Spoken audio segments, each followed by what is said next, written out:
Isère, 57 musées participaient à la 15e édition de la Nuit des musées.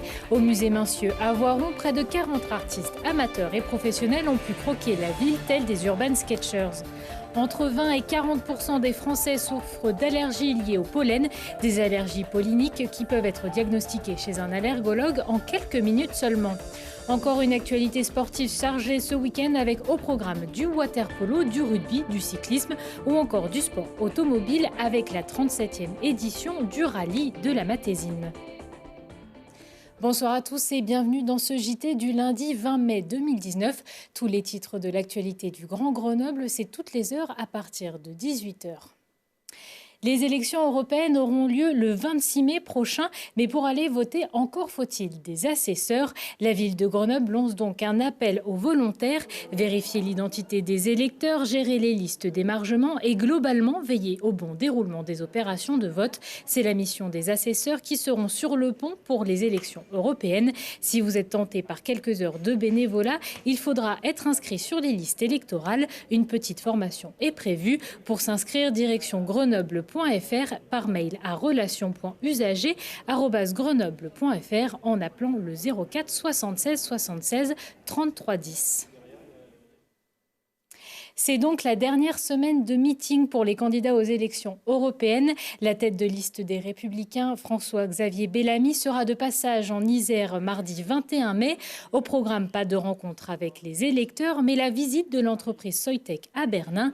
Un meeting de campagne est donc ensuite organisé en fin de journée, mais se déroulera à Villeurbanne dans le Rhône. Lancée en 2005, la Nuit européenne des musées fêtait ce week-end de ses 15 ans. L'an dernier, près de 2 millions de visiteurs avaient participé à l'événement. En Isère, 57 musées ont ouvert leurs portes, dont le musée Mincieux à Voiron, qui proposait aux artistes amateurs et professionnels de croquer la ville telle des Urban Sketchers. Un reportage de Pierre Mouny.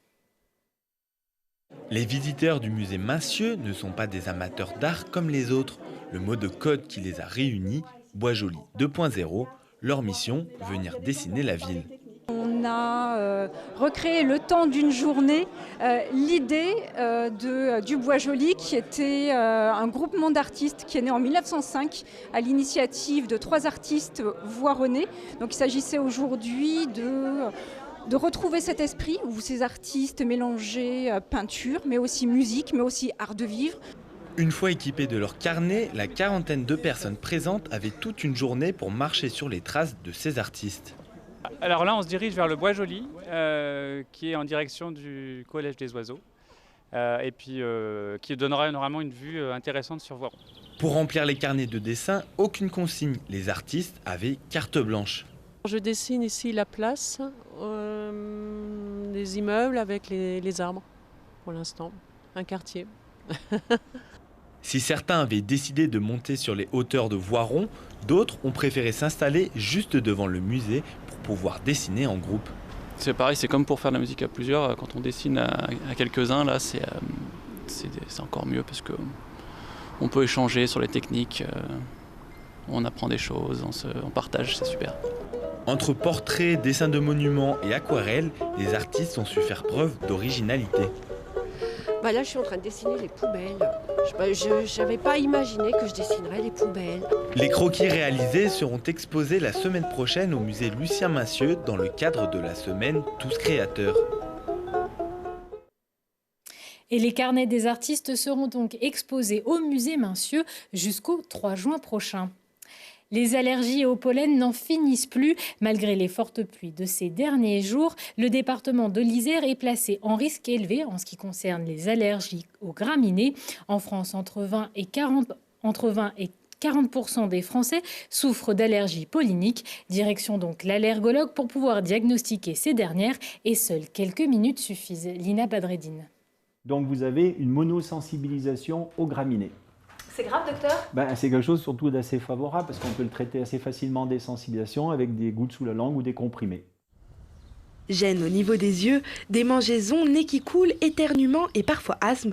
Environ 1 Français sur 5 souffre d'allergie au pollen. Pour les diagnostiquer, après un interrogatoire avec le patient, l'allergologue dispose différents allergènes à vérifier.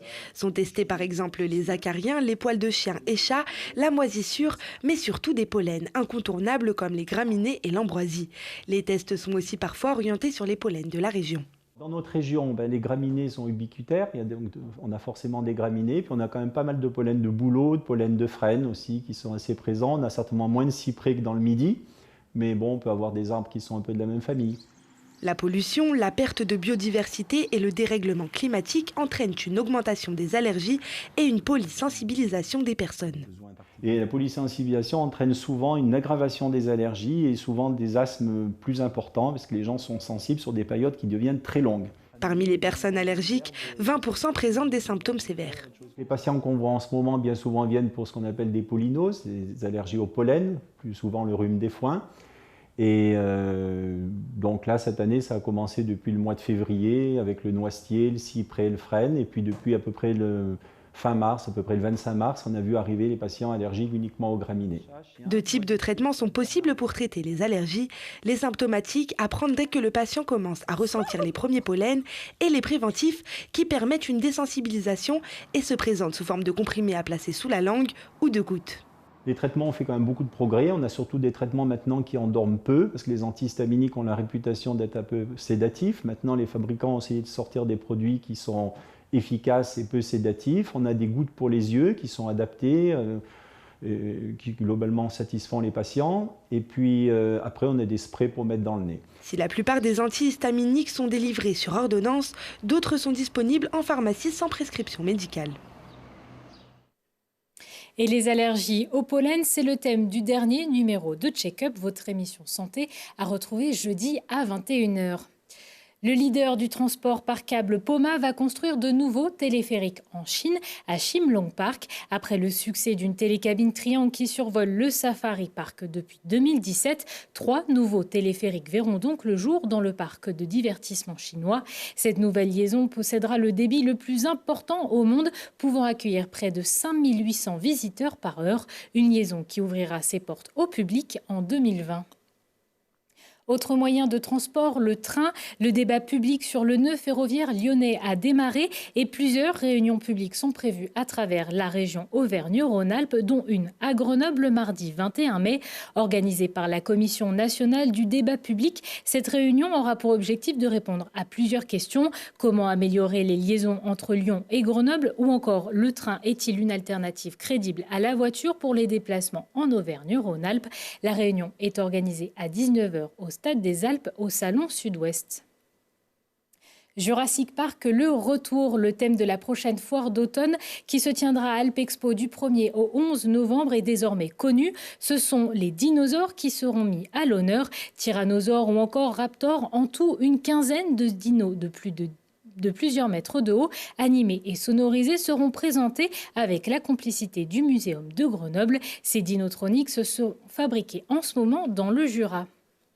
On ouvre la page sport de ce JT avec un week-end sportif qui réussit globalement au club isérois, avec du water-polo, du football américain, du rugby ou encore du sport automobile. Résumé avec Lucille Dailly.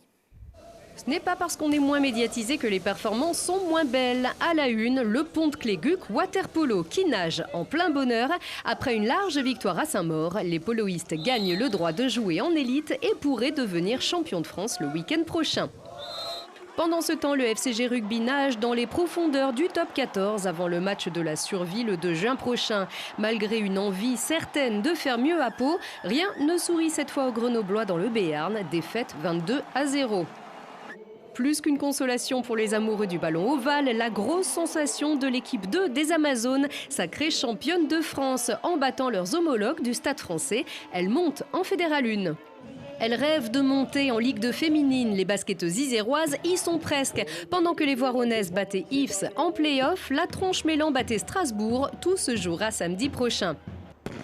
La montée, c'est fait pour l'Entente athlétique de Grenoble et son bel esprit d'équipe qui accède en élite 1. Jouant à domicile pour la finale des interclubs, les Grenoblois performent et s'imposent largement, à l'image de Bastien Ozeille qui bat son record au javelot.